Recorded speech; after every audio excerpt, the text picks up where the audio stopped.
to the delicious smell of baking pumpkin wafting through the corridors.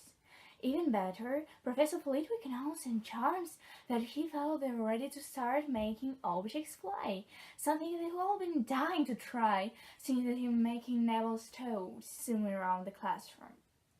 Professor Flitwick put the class in pairs to practice. Harry's partner was Seamus Finnegan, which was a relief because Neville had been trying to catch his eye. Ron, however, was with Hermione Granger. It was hard to tell whether Ron or Hermione was angry about this. She hadn't spoken to either of them since the day Harry's broomstick had arrived. No, don't you get the nose whisper when you've been practicing? Said Professor Flitwick, pushing the top of his spell books as usual. Swish and flick, swish and flick. As magic words properly, it's very important never forget that Marufo, who said S instead of F, and found himself on the floor with a buffoon on his chest. It was very difficult. Harry and Seamus swished and flicked, but the first they supposed to be sending skywards just lay on the desktop. Seamus got so impatient that he probably the one and set fire to it. As hard for the night was his head. Ron, at the next table, wasn't having much more luck. Wingardium Leviosa! He shouted, waving his long arms like a windmill.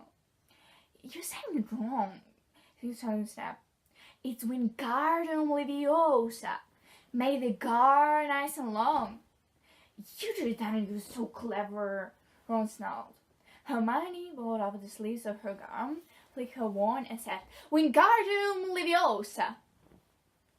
Their brother rose over the desk and hovered about 4 feet above their heads. Oh, well done! cried Professor Flitwick, clapping. Everyone see here, Miss Granger got it!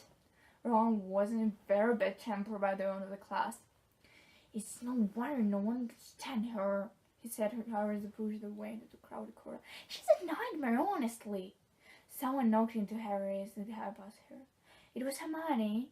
Harry caught a glimpse of her face and was able to see that she was in tears. I think she heard you. So, she said Ron, a little bit uncomfortable. She must notice she's got no friends. Hermione didn't turn up for the next class and wasn't seen all afternoon. On the dam to the great hall for the Halloween feast, Harry and Ron overheard Parvati Patil and her friends Lavender that Hermione was crying in girls' toilet and wanted to be left alone. Ron looked still more awkward at this. But a moment later, they entered the great hall with the Halloween decorations for Hermione out of their minds. 1,000 live beds fluttered from the walls and ceiling, while the thousands more swooped over the tables in low black clouds, making the camels and the pumpkins tap.